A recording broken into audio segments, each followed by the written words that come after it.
The viewpoints expressed on Night Fright are not necessarily those of the host, the staff, the sponsors, or the affiliate stations. Tonight's program may contain graphic themes or images. Viewer discretion is advised.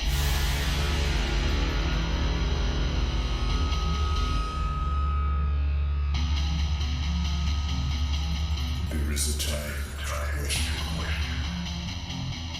There is a time for answers. There is a time to challenge. There is a time to speculate. There is a time for change. There is a time for truth. The time is now.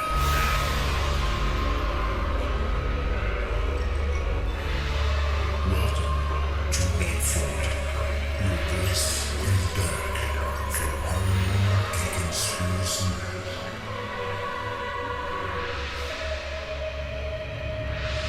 And now your host, Brent Holland.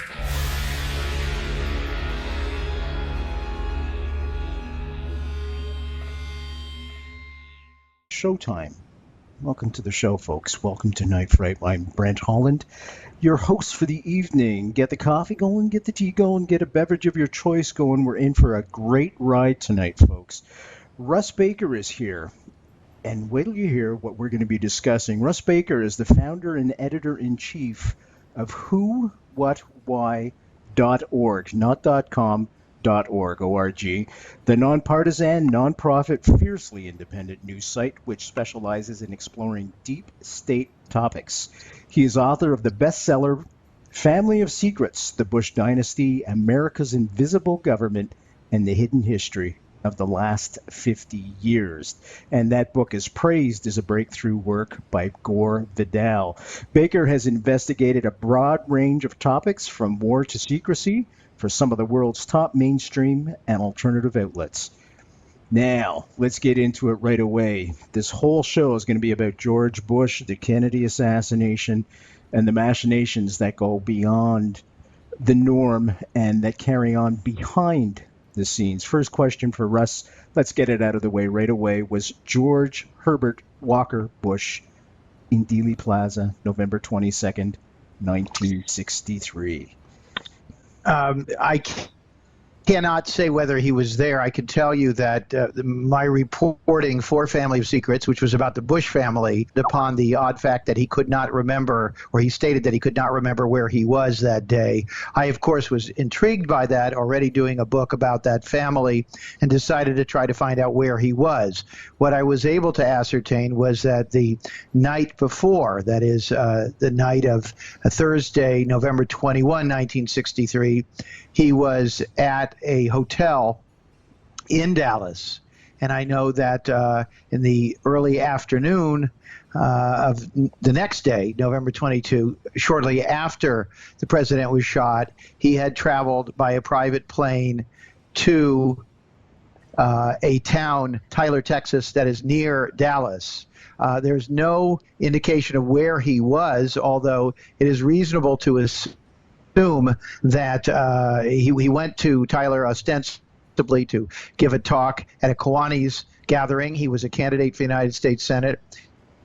And it's reasonable to assume that if he was doing a presentation in the evening the night before in Dallas, that he may have stayed in Dallas and may have been there the next morning. And as you probably know, Brent, there's a lot of discussion about that. I think the proof that he was at a hotel in Dallas, and in fact it was an important hotel, was the same hotel where the Secret Service was headquartered and many other key individuals.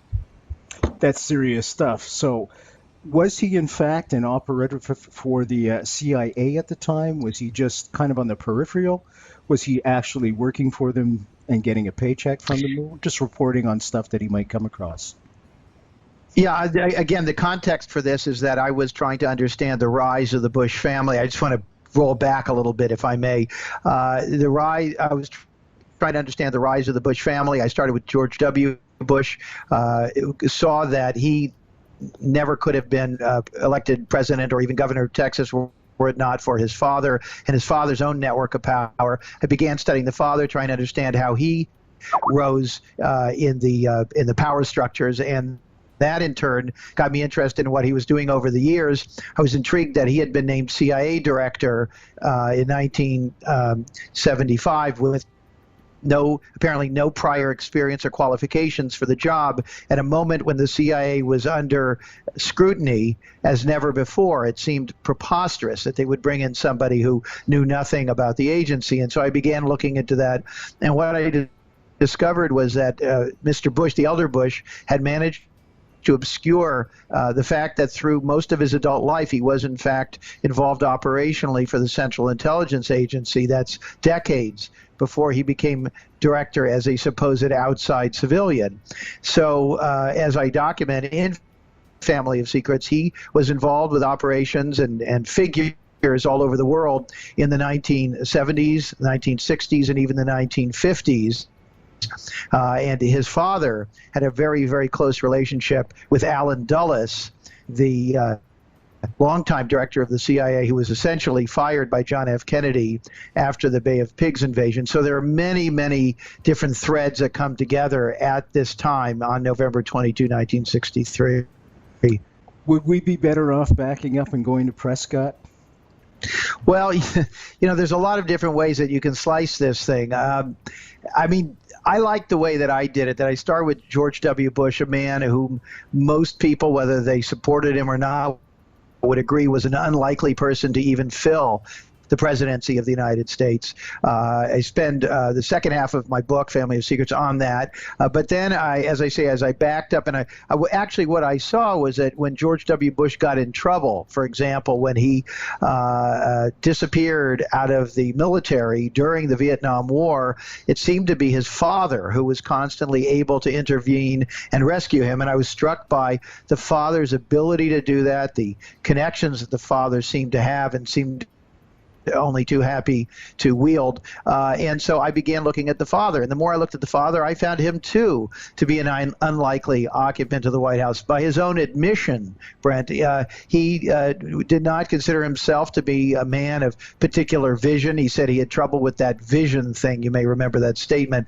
And he often struggled. He struggled to be articulate. He struggled to know what to do. And so I thought it was interesting that he was president at all. And then, of course, he was president because he was vice president under Ronald Reagan, but that was odd too because he had run against Ronald Reagan and had been a vociferous critic of Reagan's voodoo economics and what have you. And nonetheless, for some reason, Reagan chose Bush as his vice president, as unusual a pairing as John F. Kennedy and Lyndon Johnson, people who did not like each other and where the vice president was very much jealous of the president, and I think it's safe to say unhappy at the prospect of having to wait 8 years to become president. And this brings up, in the case of George H.W. Bush, the very, very odd and improbable, and statistically certainly, a fact that shortly after he and Reagan took office, there was an attempted assassination of John F. Kennedy by a guy named, Ronald Reagan by a guy named John Hinckley. John Hinckley grew up in Midland, Texas, the same town where the Bushes lived, and in fact, the Hinckley and the Bushes were very close friends. And so I was sort of staggered by that, just thinking of how improbable it was that a friend of the Bush family should be the one who had the potential to put Mr. Bush into the White House that he so coveted. Now, obviously, that's an odd thing, and the media that knew about it chose to not say anything about this connection because perhaps it was too unsettling or too weird. But all of these things go back to the need to understand the Bush family and its context. And that gets to what you were just raising, the issue of the grandfather, Prescott Bush. Now, Prescott Bush was an investment banker with the firm of Brown Brothers Harriman. Brown Brothers Harriman is a firm of great interest to me, and in Family of Secrets, I devote quite a bit of attention to it. Brown Brothers Harriman was and is one of the most influential private investment banking firms in America, handling the money of some very, very powerful people and families, and notably the involvement of the Harriman family and the connections with the great oil dynasties and so forth. And so Prescott Bush found himself as a relatively young man in those circles, the very networks that had traditionally shaped American policy, shaped economic policy, and also shaped foreign policy, and had been instrumental in U.S. foreign policy in protection or in defense of those interests. So, for example, go back to 1922, Nation magazine cover story, The Republic of Brown Brothers, about Brown Brothers and its involvement with the invasion of Nicaragua by the Marines in order to defend the very American interests held in Nicaragua. And this begins this long saga of American military involvement around the world at the behest of these corporate and Wall Street interests. And so Prescott Bush very much comes out of that milieu. His son, George Herbert Walker Bush, born into that mindset of empire and of privilege, and then George W., and then of course now we have another brother, Jeb Bush, contesting the White House. It's quite an astonishing and remarkable family. There has never been anything like it in American history, and now we have even Jeb's son, that is a fourth generation, now in politics.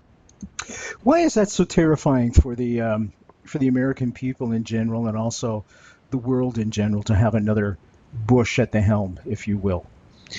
I think the issue is that when you don't have a monarchy in your country, and when the roots of your country are in revolution against the oppression of a monarchy and of moneyed interests, and you see a family that represents, really in many ways, very similar Anglophilic money interests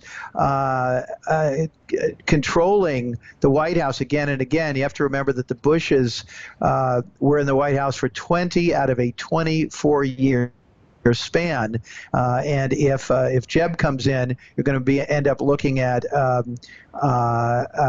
28 years out of 30-some years. And even if you look at the other examples, being what do you have? The Kennedys, the extended Roosevelt clan, and the Adams.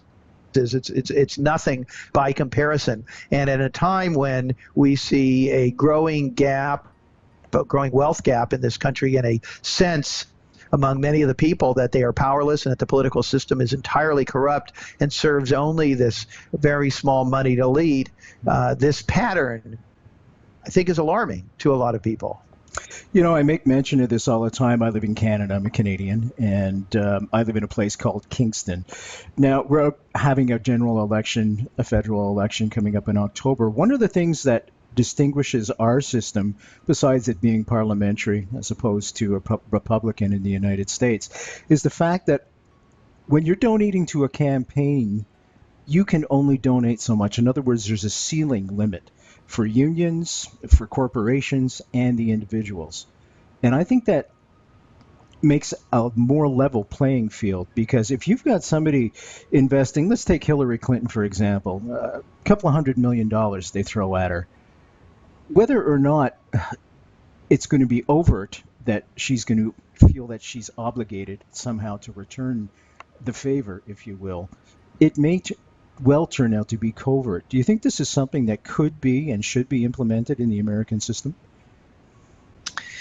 The need to get money out of politics is absolutely paramount. The manner in which the Supreme Court, with a majority appointed by Republicans, has enabled the super wealthy to shape these elections is really quite remarkable. The notion of corporate personhood, the notion that corporations have the right to speak as an individual might, that their so-called freedom of speech, or in this case, the ability to spend their money, put their money where their mouth is now protected. And you see, for example, just the other day, being reported that a man that they call King Coal, one of the most powerful operators in the coal industry, has given $1 million to Jeb Bush at a time when we're struggling to deal with climate change. These are very, very significant things. But if you go all the way back, and in my work for Family of Secrets, I started by looking at things like drilling records of George W. Bush and looking at his early days. And, for example, George W. Bush back in 1978, before his family was even well known publicly, he ran for the House of Representatives. And again, an unknown, almost won, and raised a tremendous amount of money, even when there were limitations and there were not these political action committees that could spend enormous sums.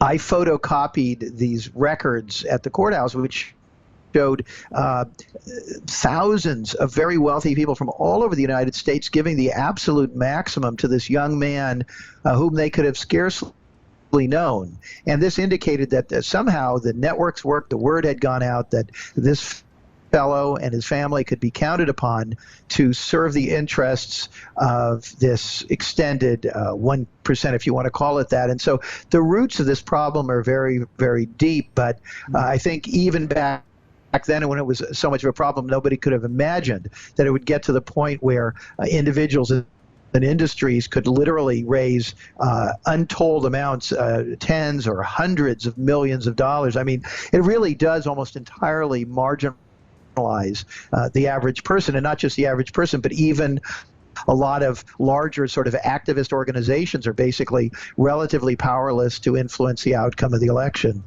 Yeah, I'm thinking small business as well. Folks, www.nightfrightshow.com, www.nightfrightshow.com. There you will find tonight's guest's picture of his book. The book is called Family of Secrets: The Bush Dynasty, America's Invisible Government, and the Hidden History of the Last 50 Years. Its author and our guest tonight, Russ Baker, is also the founder and editor-in-chief of the website whowhatwhy.org.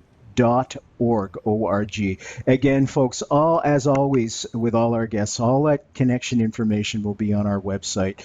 Thank you, Kelly, for putting that up, and a shout out to Kelly Logue from all the way up in Alaska, Juneau, Alaska, who puts our website together every week for us, and she does an amazing job. Thanks, Kelly, for that. Let's go back to Russ. I want to talk more about George W. Now, one of the things you mentioned in the book is George W.'s cynical religious conversion, and you use the word cynical. So obviously you feel this was not a true conversion, and anybody that's seen the movie W or read a little bit of the history of W knows that he had this epiphany and became a born-again Christian. Was that something just to, in your opinion, just to coax the far-right religious vote? Well, it's impossible to know what's inside his heart and his mind, but certainly he evinced no interest whatsoever in religion prior to the moment where he sort of spun on a dime. We also know that when he started attending these Bible study classes, supposedly at someone else's recommendation, he clowned around a lot in them and sort of made fun of it all.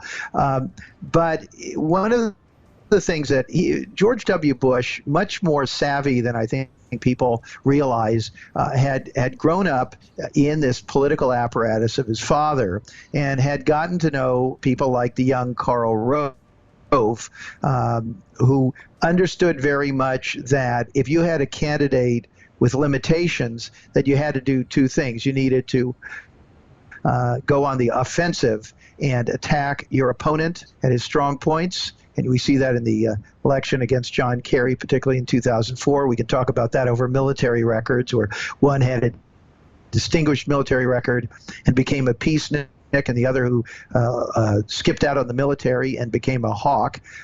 They went on the offensive there. The other thing they would do is work very, very hard to wipe clean the slate. And it's really a trick that I think many people now understand, which is you go right out front with something.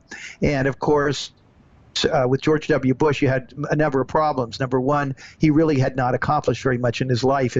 His professional record, his career, were extremely unimpressive as a businessman and as anything else. And so some of that had to be reinvented, and they did that by making him the so-called managing partner of a successful baseball team. We could talk about that. But the other thing they had was the problem that he had been a party boy, and he had done all kinds of wild things over the years. And if these were to come out, it would have been a problem for him, not only with the general electorate, but particularly with his base, because they were aiming largely for a fundamentalist Christian segment of the populace. Quite a large segment, often votes in unison and tends to turn out heavily in elections. And so they knew that those people would be uncomfortable with him, and he'd be unable to run on a so-called family values platform unless he either made all of those earlier problems go away, or even better, not hide them, but just wipe the slate clean. And the perfect way to do that was to become born again, because when you're born again, you are admitting to and renouncing your former evil ways. But even better, you're not just doing that, but you're actually you're directly embracing this vast electorate that largely votes on a single issue, which is the religious and the so-called moral issue, the family issue.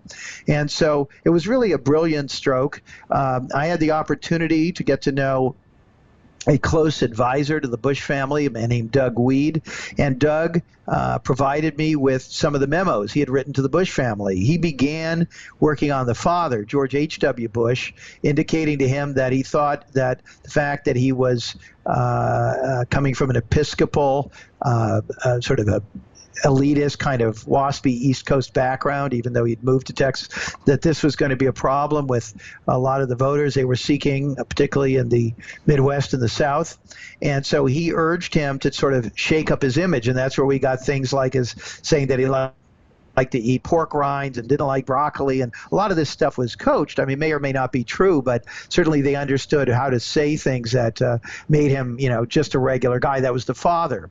But try as he might, Doug Weed could not persuade George H.W. Bush that he could pull off this act, that he was a Bible thumper, and he just could not get him to do it. But George W., who was there as an advisor to his father, and really a much more canny fellow, much more sophisticated in the charm department than his father, he basically looked at what Doug Weed was saying, and he said, heck, I could do that, because he was a great thespian. He was a great actor, and was able to pull off really almost anything. And he did it as president.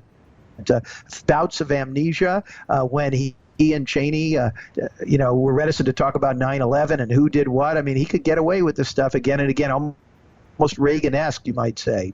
And so I think there's some serious questions about whether he pulled the wool over the public's eyes on the religious issue. Okay, fair enough. Now, whenever we speak of George W., we have to touch on 9/11 and the consequences thereafter, because it virtually changed the world and the domino effect. We're still suffering from that today. 9/11, a lot of people say, okay, the Bushes were involved in 9/11. It was an inside job, to coin a popular phrase of a documentary on YouTube. I don't believe that at all. I'll be right on the record. I don't believe that at all. Was he implicit, in your view, in 9/11? What I know about 9/11 are the things that we have researched at our news website, whowhatwhy.org. If you go to the search box on the site and just type in Sarasota, we've done some stories about a very interesting situation there where a house in a wealthy gated community owned by a Saudi family, how the family had disappeared shortly before 9/11. Private security officers from the complex went into the house, discovered a number of interesting things. The FBI came in and found various connections between the people who lived or owned the house and a number of the alleged hijackers. And what we saw then was a cover-up mounted where the FBI basically shut down their investigation, and all of this was suppressed. Now that is all documented. What does that mean? It's hard to know. It at least means that there was something involving this Saudis, very close allies of the United States, particularly close with the Bush family through several generations, and that the Bush administration chose to suppress that information. I don't want to go any further and conclude what that means, because my style of journalism is to be agnostic about everything, not to sort of prefer a particular outcome. Because once you set in your mind that you have a theory of what happened and you only will go with anything that fits into that, you're basically an ideologue. And so I tend to reject certitudes on, let's say, if you will, both sides of that debate, because I think much more research needs to be done. I will say that there are many, many disturbing anomalies and behavior patterns from the way that Rumsfeld acted and Cheney acted, and the failure to scramble the fighters and other things that are all very, very peculiar. Now, there are a myriad of explanations, from spectacular gross incompetence to anything else. I don't know the answer to that, but I do know that the relationship to the Saudis and the fact that the United States, those who sought an excuse to project foreign power around the world, and I'm talking about the Project for a New American Century, an organization that the Bush circles were deeply involved with shortly prior to 9/11. They were frustrated because the end of the Soviet Empire meant that it was difficult for the United States to justify having bases all over the world and intervening all over the world. And if you consider what I said earlier about these corporate interests utilizing the American military and the intelligence agencies for their own purposes and securing markets and resources abroad, and removing regimes that they felt were uncooperative or threatening, that this is a mindset, and that this mindset continues to this day. And so 9/11, in that sense, was the gift that kept on giving. And we did see, in fact, that right away after 9/11, there were the maps of the oil fields and the discussions of the opportunities. And one of the stories we did on Who, What, Why, which you can also look up, is we spoke to General Clark, who remembered going into the Pentagon shortly after 9/11 and being told that there was a top secret memo outlining 9 countries that they planned to invade with the 9/11 attacks as an excuse. And so while it's difficult to fathom who could have had any kind of awareness of such a monstrous thing, we certainly can at least establish that the result of those attacks was highly beneficial and considered desirable by a particular sector in the American power elite. You know, you bring up a very good point, and I always tell listeners, question everything. Absolutely question everything, and turn it upside down and roll it around. And, you know, we're coming up to 2017. There's a bunch of new Kennedy files that are supposed to be, and I put supposed to be in quotations because God knows what's there. God knows what's misinformation and not. We're still 53, 54 years later looking at the Kennedy assassination, what happened that long ago. Files are still held in secret about the Second World War. So to think that, you know, files are going to be suppressed and held in secret about a 9/11 for years, I don't think it's too far a stretch. And I think we need folks like you, Russ, out there to investigate and at least present an opposite way of thinking. And I think that's a very healthy. The JFK Assassination, the definitive book by Brent Holland. From inside the Oval Office to Dealey Plaza, first-person witness accounts. Order yours right now. nightfrightshow.com. Russ Baker's our guest tonight, and he's the founder and editor-in-chief of whowhatwhy.org, O-R-G, whowhatwhy.org. His book, which we're discussing tonight, Family of Secrets, The Bush Dynasty, America's Invisible Government, and the Hidden History of the Last 50 Years. As always, www.nightfrightshow.com. Click on tonight's guest book cover. Take you right to a spot where you can order it from the comfort of your own home and educate yourself. Question everything. Look at it upside down and turn it around. Please, Russ. Yeah. I mean, question everything's important. I find that there are all kinds of people always angry at me from differing perspectives and opposite sides. And there's a wonderful saying, which is, if everybody is mad at you, you must be doing something right. And I like that. I like that idea. I like the idea that some people accuse us of being, in the sort of so-called conspiracy camp, and other people accuse us of being establishment tools on the same issues. And I like the way that we come to these stories. Now, the Kennedy story, I really had no opinion on the Kennedy assassination. It wasn't something that I had looked into.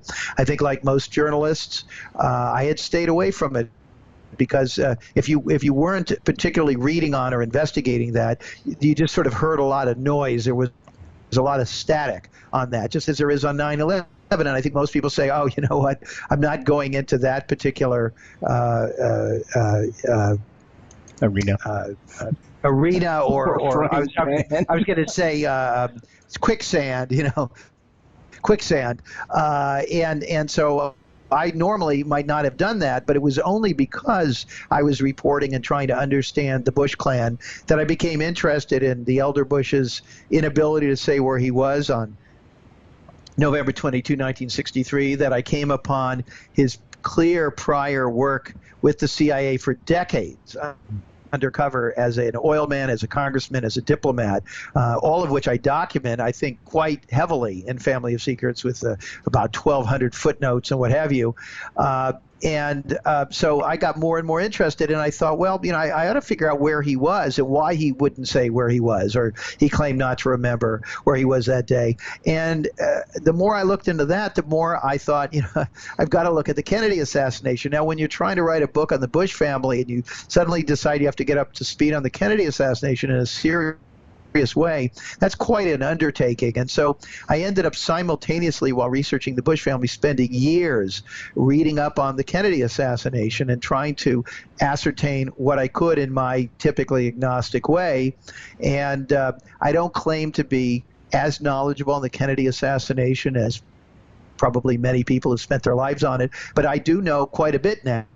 And Family of Secrets has, I think it's 5 chapters containing largely new material on the Kennedy assassination. For example, Lee Harvey Oswald had a sort of a mentor or a manager, a man by the name of George de Mohrenschildt, an emigre, a white Russian anti-communist emigre who moved to Dallas and got hooked into very prominent circles in that city and in the oil industry. And what intrigued me about George de Mohrenschildt was to learn that he and George H.W.Bush were lifelong friends. And so now you have George H.W. Bush can't remember where he was that day. I discover that he was in Dallas in all probability, certainly the night before. And then I discover that Lee Harvey Oswald's handler is a friend of his. And so I begin collecting these odd, if you will, coincidences or anomalies. I find dozens of them. Another one I discover, and I'm not claiming I was the first person to note some of these things, but I have pieced them together in a kind of a new synthesis and added quite a bit of material and analysis, that George H.W. Bush, the same day that he can't remember where he was, that he placed a call to the FBI, gave his own name, asked to be kept confidential, and claimed to have information on the assassination of John F. Kennedy. And so that opens up this whole other can of worms, which I devote an entire chapter to in Family of Secrets. And then I find another memo, an FBI memo, which had been discovered by somebody else years before, but most people don't know about it or understand what it might mean, in which the FBI is talking about the Kennedy assassination and involved with a briefing related to it about anti-Castro Cubans and the assassination. And they mention that they have had an interagency briefing, including one George Bush of the CIA, again, right in that time frame. Another astonishing and very perplexing connection to this seminal event, the assassination of an American president, one of the biggest events in our history and really in the history of the world. And beyond that, the end of a presidency where there was a great experiment going on many, many fronts, something that is not well understood, largely because the media and academia, the establishment that shapes the thinking and the understanding of the people, have presented us with what I have learned to be a false sense of who John F. Kennedy was, and have deliberately sought to downplay all of the ways in which he was really a great reformer and even almost a revolutionary, and the extent to which he was challenging and even doing battle with the great corporate empires of the United States and of the world. And once you begin to understand that, and you look at the construct of the Bush family with multiple generations, and I can go further back. Prescott Bush's father, Samuel Bush, running a company that made parts for the railroads, with his major investors being members of the Rockefeller family, and then he being summoned to Washington at the behest of more powerful interests to become the head of small arms procurement in World War I, in order to help large companies like Remington Arms, who had the shareholders of people like the Harrimans or the Rockefellers, these kinds of families, again, gaining from chaos and gaining from wars and conflict in general, right? I've got to ask you this question because we've touched on 9/11. It's the same type of question. Were the Bushes involved with the assassination of JFK? I think no, unequivocally. I can tell you this much. My reading and my research concludes that John F. Kennedy was, let's put it this way, whoever assassinated John F. Kennedy, that story has been deliberately covered up.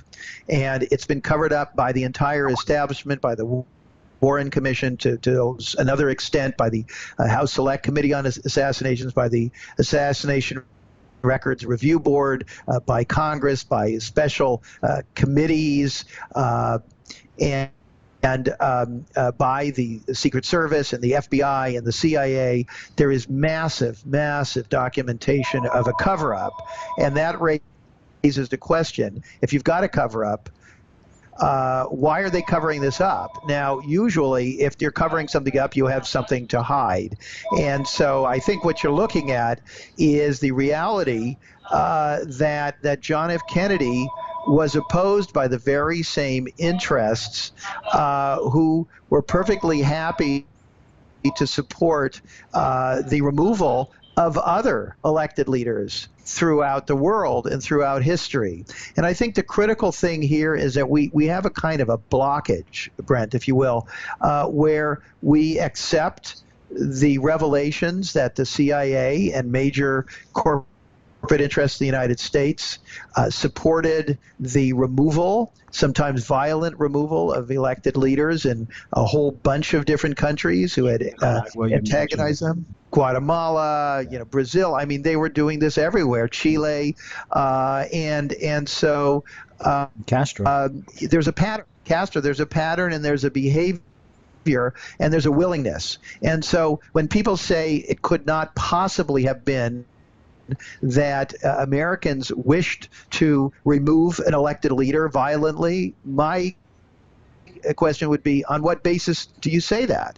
The evidence and the history and the precedent points to them being absolutely willing to do it. So then I think the onus is on those who say that it could not have happened to show how people would act out of character when the stakes were the highest.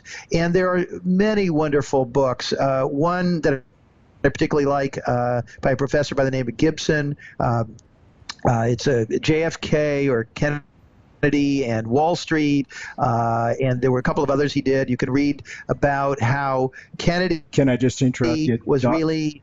Donald Gibson is the author. He's coming on the show September 15th, folks. Oh, fantastic! I'm a big fan. Me too. Yeah, and he did terrific scholarship, and the fact is that John F. Kennedy, I mean, if you go back, even though he's been made out to be kind of a lightweight and that it was no liberal and so on, I mean, the fact is that if you go back to the beginning of his Senate career, and it's very interesting to note that John F. Kennedy and Prescott Bush entered the Senate at the same time in 1953. It's also when Allen Dulles was brought in by Dwight Eisenhower at the behest, by the way, of Prescott Bush and Brown Brothers, Harriman, and all these others to be the head of the CIA, created this lethal assassination machinery to serve the corporate interests. Prescott Bush very much coming down on one side of that. And by the way, in Family of Secrets, I believe I talk about the holdings that the different parts of the Bush family and the Walker family and the Brown Brothers Harriman and their clients had all over Cuba, tremendous holdings supplanted by Castro. So they all had a stake in getting rid of him. They were extremely frustrated with Kennedy. And as I say, back even at the beginning of Kennedy's Senate career, he took an immediate interest in the right of self-determination and the notion of a third way of countries like Laos and the African countries in finding their own way forward. And if they were going to have a mixed economy, parts socialistic or whatever, so be it. And so Kennedy was already, to some extent, on the radar of these interests as a potential threat. He came from a very wealthy, powerful family that had their own nasty allies, and they were able to pull off the coup of 1960, if you will.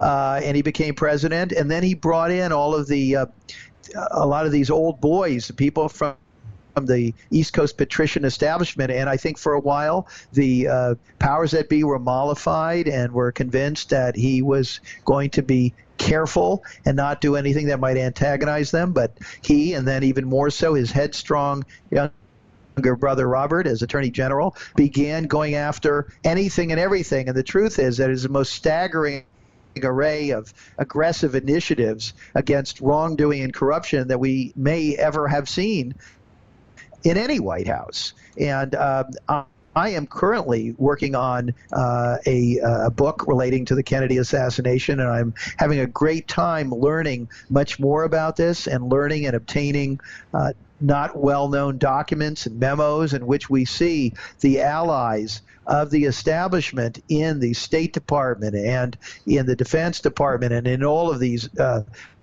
places showing concern about John F. Kennedy and Robert Kennedy and being as obstructionist as they could be. And so there was a giant battle boiling to a head prior to November 22, 1963, and certainly when you add in the firings related to the Bay of Pigs, Kennedy's decision not to use that to invade Cuba, his rapprochement with Castro, secret negotiations via intermediaries, his rapprochement with Khrushchev, another reformer, both of whom, Kennedy and Khrushchev, were breaking free of the orthodoxy in their countries and of their own very hard-headed security services and military.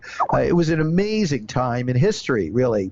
And we see both Kennedy and then Khrushchev in different ways removed from power.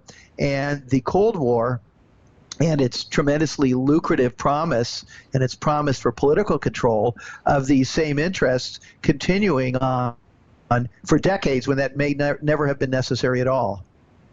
We've got a caller calling in from Washington, D.C., who's a bit of a troublemaker, actually, but you know him very well. You know him as Alan Dale. Alan, welcome back to the show. Alan, are you there, my friend? Alan Dale from Washington, D.C. is on the telephone for you, Russ. Oh, hey, Alan. How are you doing? Hey, Russ. Good to hear you. I'm happy to get to hear you, and always appreciate anything that you have to say about these subjects, these interesting and relevant topics. I wanted to I don't want to interrupt, but I wanted to mention something that I thought was interesting and maybe get your comment. When you and I spoke most recently, Plug your show. Go ahead, Alan. Go ahead. Plug it. when you and I spoke most recently, we referred to this extraordinarily improbable circumstance of George H.W.Bush being brought from wherever he happened to be at the time as head of Republican National Committee to head the CIA, and that was a period of enormous significance, enormous intrigue, because it corresponded to the brief window of opportunity where the government suddenly was interested in learning what the CIA did and how it did it and things like that. I've looked back on some of the relevant materials that I use, and I found in Professor Scott's 2010 book, American War Machine, this is a passage. It says, in 1976, the climate changed dramatically after Donald Rumsfeld and Dick Cheney, in the so-called Halloween massacre managed from President Ford's White House, replaced CIA Director Colby with George H.W. Bush and sent Rumsfeld from the White House to be Secretary of Defense, close quote. Now, this brings up something that you've spoken very articulately about with regard to these figures of enormous influence who seem to be able to come into government to high places, high positions of authority, when they're not out of government, where they sit on the boards of usually defense contractors or defense industry businesses. This was a period I had completely sort of forgotten in my own thinking, that when Gerald Ford became president after Nixon's resignation, his chief of staff was Donald Rumsfeld, and it was Rumsfeld who recruited Dick Cheney to replace him as Ford's chief of staff when Rumsfeld moved over to be head of Secretary of State, Secretary of Defense, and I wondered if you could address that sort of milieu of these people that average people have never heard of and certainly never voted for, but who are able to come into government to high positions of authority and influence and affect significant change. Russ? Yeah, Alan, a very good point, and I enjoyed doing your show as well. This whole issue gets into the heart of why Family of Secrets has that subtitle, The America's Invisible Government and the Hidden History. These same figures again and again and again. And, people like to talk about things like the Illuminati and this and that, but you don't even need that kind of thing. I mean, we just see right there on the record these individuals with their recurring role. And just very briefly, Richard Nixon happens to be in Dallas the morning that Kennedy is shot. He's there. And then he's so mortified by being where the man who had just defeated him a few years before gets shot that he tries to cover up the fact that he's there. And then we have some years later, Nixon running for president, and the corporate establishment is trying to pressure him to take young George H.W. Bush as his running mate. This is all in my book, Family of Secrets. And then Nixon won't do it, and he tells Haldeman and Ehrlichman that he took instead Spiro Agnew as what he calls assassination insurance. He didn't want Bush as his vice president because he was afraid he was going to get whacked. And then Nixon gets in, and he immediately starts telling the CIA he wants the files on the Kennedy assassination. There's a big shouting match. They tell him he can't have it, and almost immediately a bunch of unfortunate things start happening to Richard Nixon that culminate in his removal from office, while the man who's helping preside over it as the chairman of the Republican Party is none other than George H.W. Bush, again unqualified for that job too. And then Nixon is pushed out, and he's replaced by Gerald Ford, who was the man on the Warren Commission who altered the report so that it looked like there was only one shooter. And then Ford is basically forced to bring in these young guys, Cheney and Rumsfeld, for who knows what reason.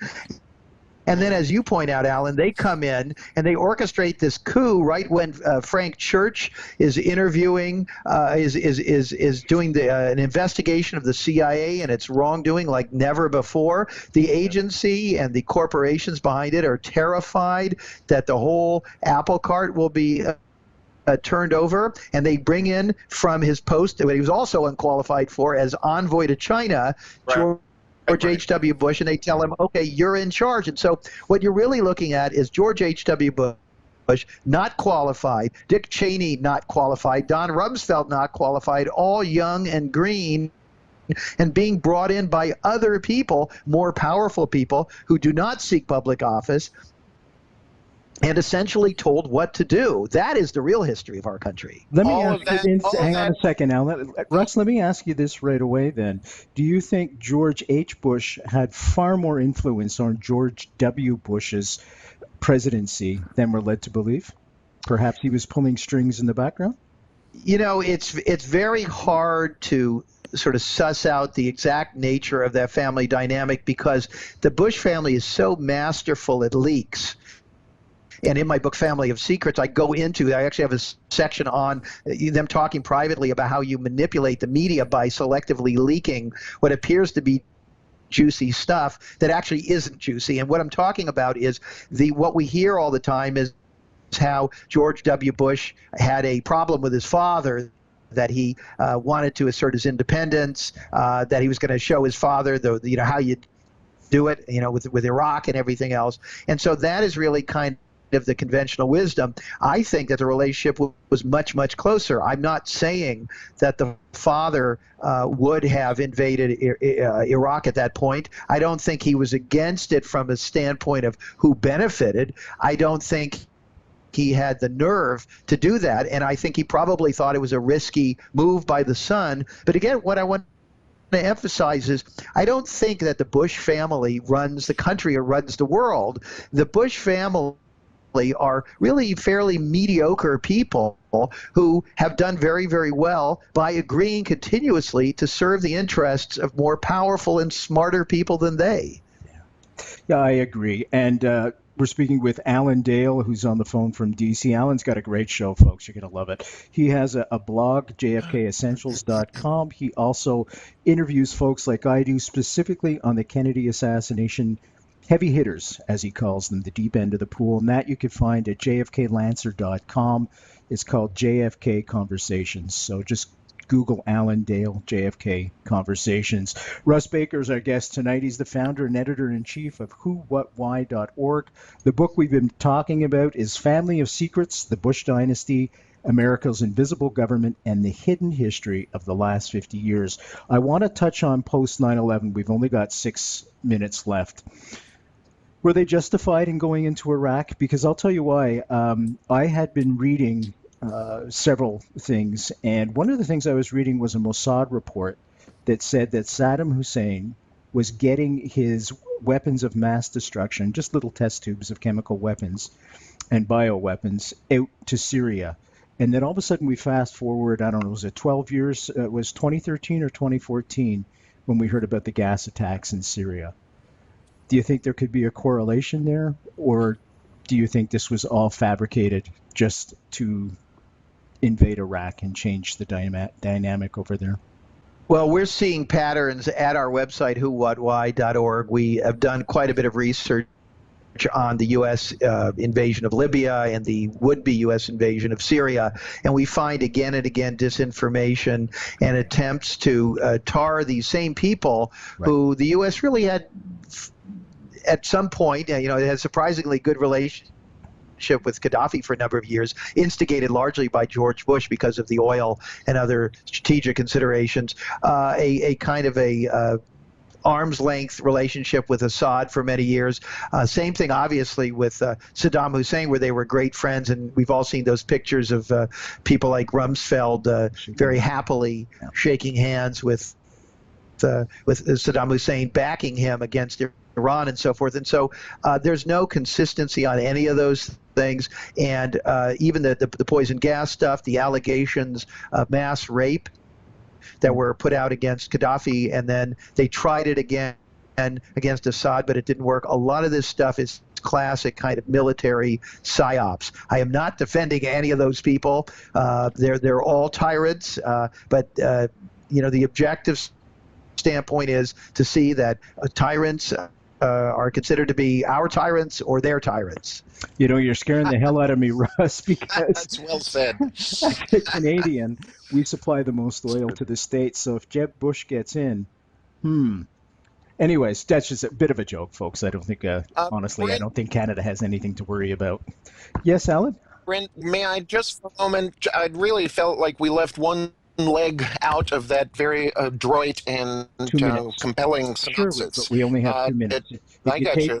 If you take 3, you owe me a beer in Dallas this year. Okay, I think what Russ just summarized was important with regard to that period in the mid 70s, which saw the demise of Nixon's presidency, the ascendancy to greater influence and public awareness of the Bush name on that level.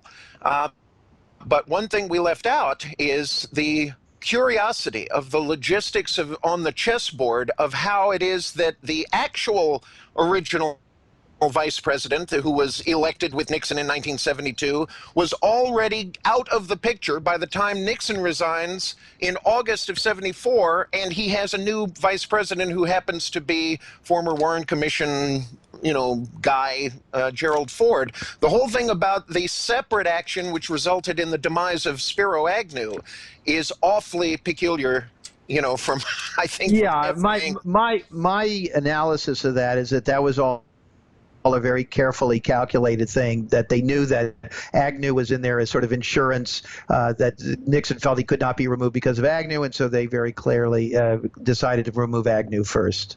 Amazing. I just wanted to ask you, Russ, also, I was reading today doing the research that you had something to do with McChrystal being fired. Is that a fact? I didn't have anything to do with it, but we've certainly done some reporting on the peculiar death of Michael Hastings, the journalist who did have something to do with McChrystal being fired, and the fact that his car ran off a road, hit a tree, exploded, and the engine flew about 150 feet. That's a story that's up on our website, whowhatwhy.org right now. Yeah, that's a fabulous story. And it reminds me, I was talking to Alan this afternoon about this, and it reminded me of Dorothy Kilgallen and what happened to her as well. She had been interviewing Jack Ruby, apparently, according to Penn Jones folks, and all of a sudden she mysteriously turns up dead because just before the release of her piece on that interview. So there's a lot of stuff going on.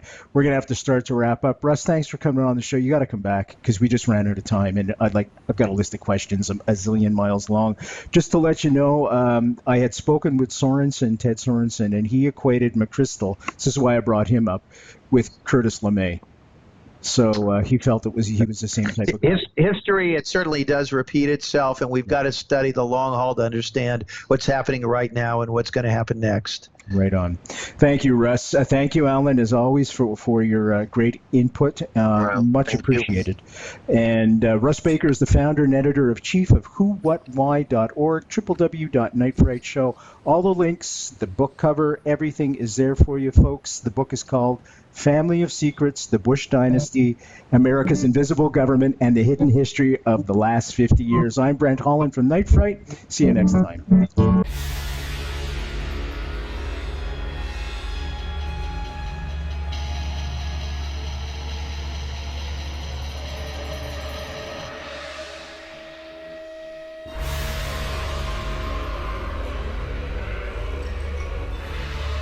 You're listening to Night Fright and your host, Brent Holland. The time is now. Your voice on the web for paranormal and conspiracy.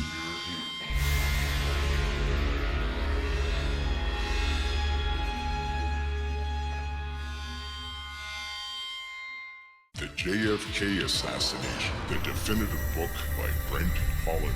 From inside the Oval Office to Dealey Plaza, first-person witness accounts. Order yours right now, nightfrightshow.com.